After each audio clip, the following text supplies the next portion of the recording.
speaking of the Mavs here, and especially as it relates to DeMarcus Cousins, which we just had that question on, you mentioned it, Harrison. The Mavs don't have interest in him. Yeah, and look, the report is that there has not been discussions. They are not interested in Cousins. Look, we don't know what his market is. Adrian Wojnarowski said there's basically no market. He's not even in play for a mid-level. I think that could change if the Lakers don't get Kawhi. Maybe they raise the price for Cousins there. But, yeah, it doesn't appear that the Mavericks are in play for Boogie, at least as we sit right now. They did give Dwight Powell an extension on there along with Maxi Kleber. So it doesn't seem to be happening. I think it'd be a fun idea. I'm intrigued by it. I know he's one of the biggest names out there. If I were Dallas, I would explore it. I think you would too. It's definitely worth exploring. I doubt the fit because if they're going to start a center next to Porzingis, it needs to be more of a traditional center. Boogie's not really that. He's kind of a floor spacer at this point, a facilitator as a center. I'm sure Rick Carlisle could make it work. After bringing back Powell and Kleber, that center position and /4 position gets pretty crowded there. Somebody's minutes are getting eaten into, and when you commit over $9 million per year for both Kleber and Powell, I'm not sure it makes a ton of sense. And I don't agree with it, but I think the Mavs are very concerned about surrounding Luka with the, as I'll borrow proper the personalities. Cowboys, the RKGs, and that's why they didn't want D'Angelo Russell. Yeah. That's why they're not interested in DeMarcus Cousins. Yeah, I think that's a fair point as well. All right, folks. So, again, if you want Boogie in Dallas, don't get your hopes up. That seems unlikely. So, which team will sign him? If you had to ask me right now, still going Spurs, baby. I still think it's the Lakers, but the Spurs have emerged as that other team, it appears. Well, the only team linked to him, frankly. Yeah, so, again, the market's not there. So, I mean, any team could throw the vet men and have a chance at him potentially. I will say the Lakers, though. Keep those comments flying in, though. We want to hear from you guys. Some Celtics flying in. Got some Lakers. Miami, which I wouldn't mind. I just don't think the Heat I don't want think that. they're interested. Yeah. Warriors, I think that one's dead in the water there. Celtics could be interesting. We haven't talked about them. They lost Al Horford. Well, once they signed Cantor and they signed two other bigs as well, a couple overseas guys, I don't think they go that route. Probably not. Plus, T-word, so they're fine. All right, Mavs, how about could Marcus Morris be a fit for them? I think so. I think, as much as Boogie would be fun, I think Morris actually makes more sense because you have him come off your bench, and he's a versatile wing/big that can play the 3, can play the 4, is really improved as a three-point shooter. And look, when people talk about the Boston Celtics core the last few years, Marcus Morris doesn't get enough love. He was a glue guy for them. Oh, he's a good kind of a 3-4 hybrid type player. Yeah. And I think he is waiting to see where Kawhi ends up going. I'll make note, the report that came along with Marcus Morris' interest was that the Mavs had a few ahead.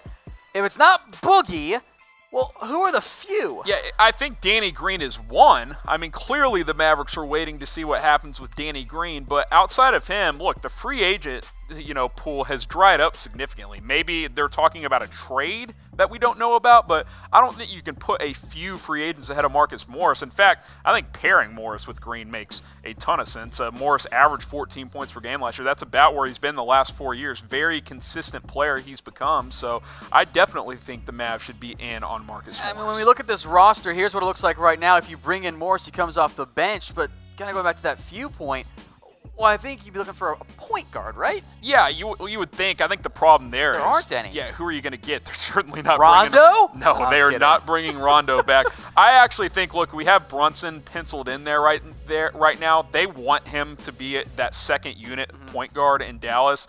I think kind of like the Lakers with LeBron, Luka's basically your point guard. Yeah, he'll play a lot of point. And so maybe Seth Curry is another guard up there if that's how the roster ends up working down. Yeah. But I am curious to see what the Mavs end up doing here in the end. Yeah, I definitely think because it's not gone very well. Yeah, look, they can salvage it with a Morris and another piece like a Danny Green, but look, we're just waiting and seeing right now. Morris waiting to see on Kawhi as well. All right, Harrison, what do you have here for us?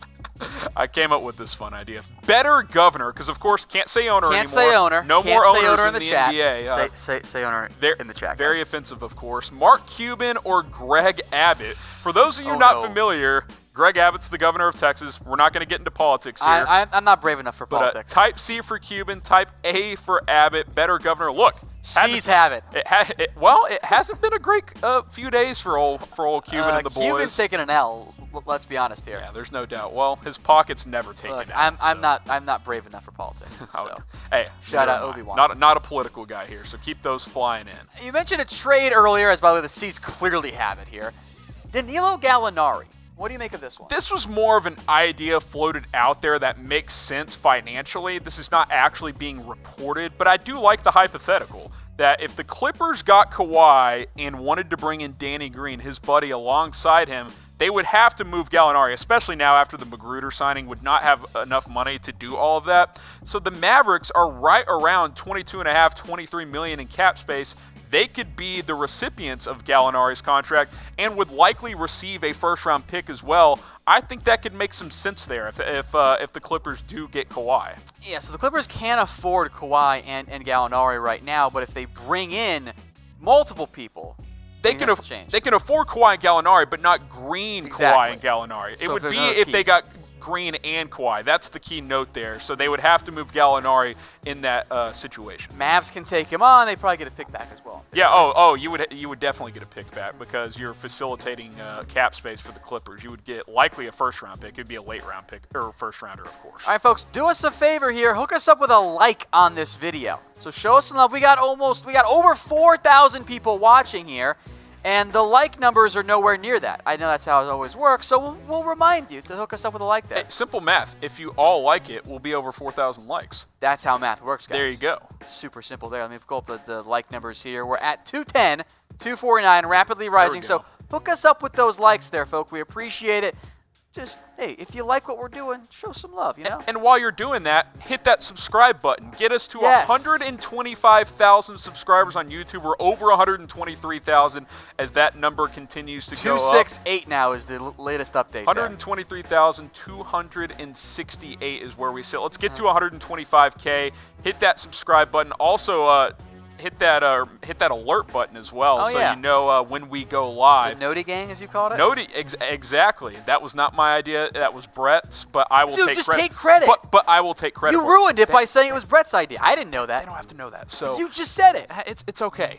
New viewers are coming in every second. So Noti gang, make sure you're subscribed, notified, all that good stuff for when we go live. All right, folks, the latest on Danny Green, meanwhile, it seemed like he was waiting on Kawhi, but I think Green's kind of getting impatient. Yeah, his podcast co-host Harrison Sanford has been kind of updating folks through Twitter the past couple of days, and that is not necessarily the case anymore, him waiting on Kawhi. Well, until Kawhi or Green signs, it appears that he's waiting on Kawhi, but that is the report. Look, he's enticed by the Mavericks offer because he could be a defensive leader, just a veteran in general on a team that's trying to go young, three-point shooting, really a great fit for Dallas, and I think he's enticed by that offer because I think they're offering more than anybody else is. Well, they're the only teams that has money out there right now. So, look, Green remains a high-quality 3-and-D defender, had a bit of a bounce back here in terms of shooting.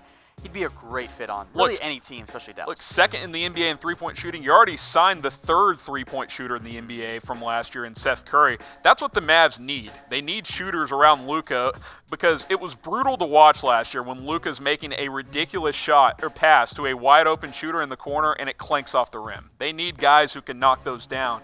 Danny Green's certainly one of those guys. So here's a potential lineup for the Mavs, and again, Luka really is your dominant ball handler there, so maybe you do run out maybe Hardaway still plays, but we'll put Brunson there as the only true healthy point guards on this roster. What do you make of this team here? I think it's deep. Yeah. Obviously, the wild card is how does Porzingis come back, and that's the wild critical card regardless. And I mean, look, you assume Luka is going to take another step forward. I would expect him to be an all-star next season. So that's a good deep roster right there. You're in the mix for a playoff spot in the West if you added Danny Green, but you're not quite there yet. You need to add him and probably another piece as well, maybe a Marcus Morris, as we mentioned before. All right, so we mentioned Danny Green and Marcus Morris, also the potential Gallinari trade. Would you rather trade for Gallinari and get a pick here, and then sign Marcus Morris or sign Marcus Morris and Danny Green? So type T for the trade, S for the sign scenario. Yeah, the more practical route is just go sign Danny Green and Marcus Morris. Look, it would be great to get a future first-round pick. Dallas doesn't have a lot of those because two are going to New York over the next few seasons. But Gallinari's on the last year of his deal, so he's not really a future piece for you. You can sign Morris to 2-3-year type deals and help build that core in Dallas. I would rather go that route. I would as well because of what you kind of hinted at with there at the contracts. You only have Gallinari for a year. Yes, you can go over the cap to bring him back, but you can't, bring Gallinari, and then, oh, look, we have $20 million because you're paying guys like Maxey and Curry, and those are going to take up your cap. Plus, Gallo's been injury-prone throughout his career, so Yeah, you'd hate to bring him on in a trade, and he only plays half the season or something like that. So I think signing Marcus Morris and Danny I think brings the way to go. S's have it here, by the way, in the comments section. Yeah. All right, folks, get me to 5,500 followers. We're close. We're at 5,369. Nice. He's at @WhatGoingDowney on Twitter. Yeah. Keep those follows coming in. Tom will shout you guys out.